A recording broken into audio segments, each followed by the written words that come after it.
Every RV situation is different, but we are stationary here on our site. And as we prepare to put skirting and blocking and anchoring in, we wanted not to do the whole water hose situation into the RV. So we bought 1/2 inch PEX pipe, the right connections to turn it into water hose connections, and we hooked it up here. We put heat tape on it and we wrapped it so that way it's a little safer from the freezing weather. Our RV park is a little different. We don't have it on post. They're actually, the connection from the water from the park is actually underground in these little boxes, so we stuffed that box full of insulation.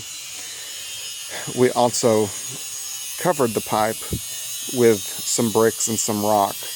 We're going to kind of rock this whole back area in eventually, but we wanted it to where you could step over it, and we also kind of wanted it to be invisible. So imagine the corner of the RV with the skirting there. You won't see the pipe.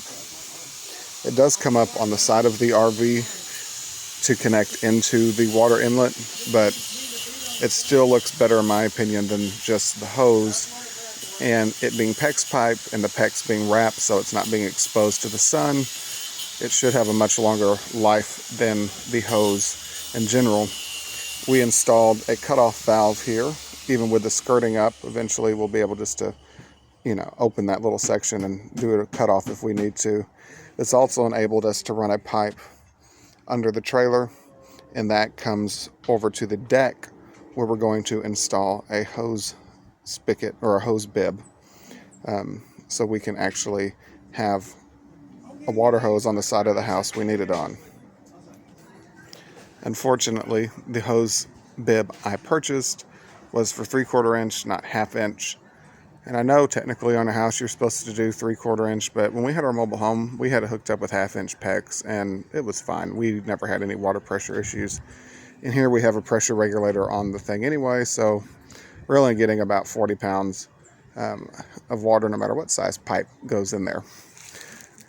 And it hasn't been an issue.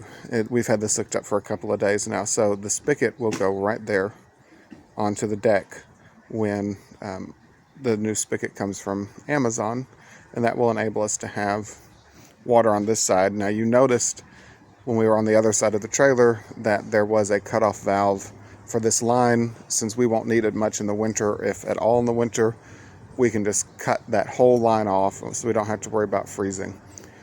We'll just cut the line off and open the spigot, and it should be fine even when it gets really, really cold outside. So these are some of the preps we're doing before we do the skirting and the anchoring. There's still several more things to do before we can get to that point, but this is one of the big ones. And we needed to winterize the water supply into the RV anyway, so this was a cheaper solution. Well, it wasn't cheaper. Scratch that. It was a much more expensive solution than a heated hose, but it gave us the ability to have a much more permanent type of setup and not have that weird hose taste. Thanks for watching.